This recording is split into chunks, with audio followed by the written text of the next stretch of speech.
Bauhaus Now, Art and Design and Architecture, a legacy of migration and modernism in Brisbane, curated by Andrew McNamara at the Museum of Brisbane.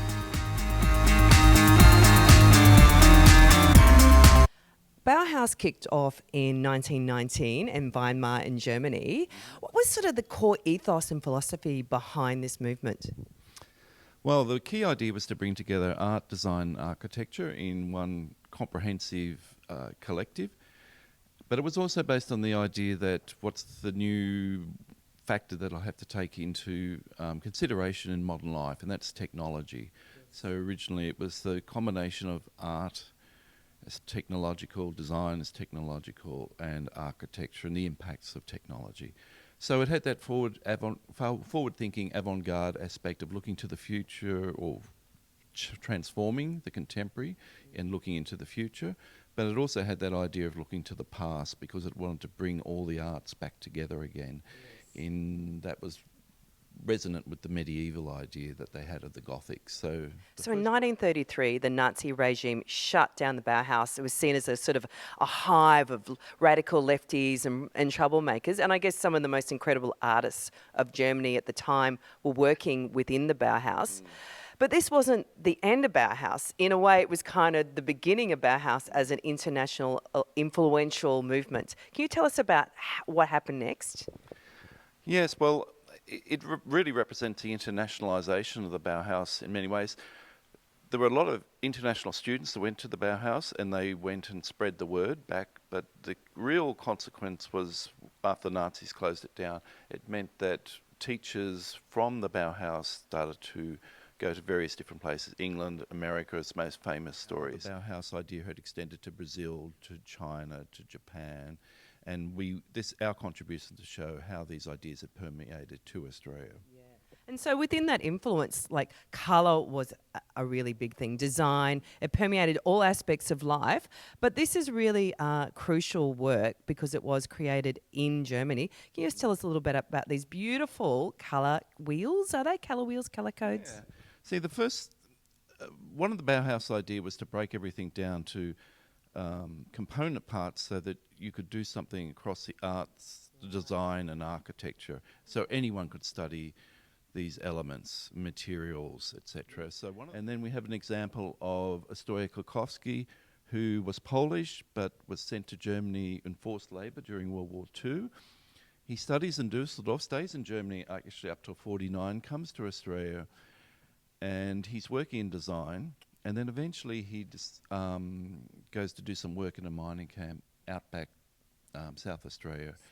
I mean, it's extraordinary, the stories, isn't it? Oh, yeah. They go. Yeah. So, from poor guys in a provincial place in Poland, swept up by a course of history and ends up in Australia. Yeah. He's in the outback and he decides that after that point he will take up not just colour but light. He announces himself as a light artist. It actually looks like he just spent way too long staring at the sun and it kind of blew his mind. Yeah. I know, so this sort of, they were the precursor in many ways, I guess, of deconstructing the elements of design into usable forms that everyday people could apply. And then the idea was once you disassemble all the various component parts, you'd put it together again. Yes. And so there were applications like this one here. It's from the Geelong Art Gallery, but they originally found it from a hospital. So Hirschfeld Mack was, when he moved to England and then to Australia, he used some of these ideas to create this colour chord orchestra. And what it was based on was colour to help students play music. Yes. So you can see here, there's a blue, and then there's a yellow, and you could play, someone would hold up a colour, say blue, and the children would play the chord blue. Yeah. And so it was a way of making music accessible to children who couldn't play instruments. They'd make their own instruments, first of all, and then they'd learn this colour system, and they wouldn't have to learn classic notation. They could just access music. And again, yeah, it's about accessibility and almost demystifying what music is, what colour is, how we as artists and designers approach using these elements to create art in a way. Yeah, and it really feeds into their very interdisciplinary focus. So that examples in our collection is Eleonora Langer from Frankfurt.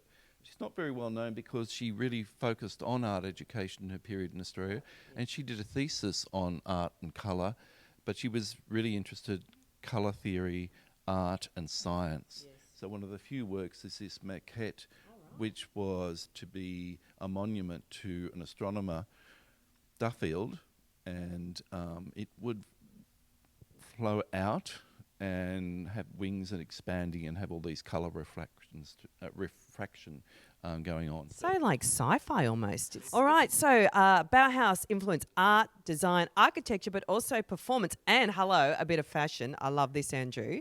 Can I get one of those? You'll have to ask the local artist, Justine Williams, because she created this for a parade they did in Melbourne. We were hoping to have something like that up here, but COVID-19 puts a barrier to some of these activities. But the idea here is to capture some of the personalities. So Johannes Itten was a very early one, very priestly. He was the one who really wanted to do the colour seminar, but he got sacked. The more I hear about Bauhaus, the more I think it's my movement. Like, I just love how it imbues itself in all aspects of culture and creativity, but sounds like also lots of opportunity for collaborations between multiple artists from different art forms. So therefore, that fusion brings forward new ideas and thinking again. Yeah, I think it's true. There were various different phases too. There were phases where there was a real push, like there has been recently in art schools and universities, to make everything very instrumental and have direct impact. Yes. But there was this type of experimentation. So for instance, in this work here you see, we're very happy to create this George Telchler, or also called George Adams because his mother was American. He created this for the Bauhaus Week, a famous exhibition that went for a whole week in 1923, and he was a student, did this with a guy called Schmidt and Burglar. And it's called the Mechanical Ballet. Now, I've seen you on the dance floor, but I haven't seen you pulling any of these moves. Have you tried them? I'm very mechanical when I dance, so, maybe... You like the robot. Yeah, I could be dance to craft work, yeah. I try to have the rhythm, and mechanical rhythm works best with my feeble ability.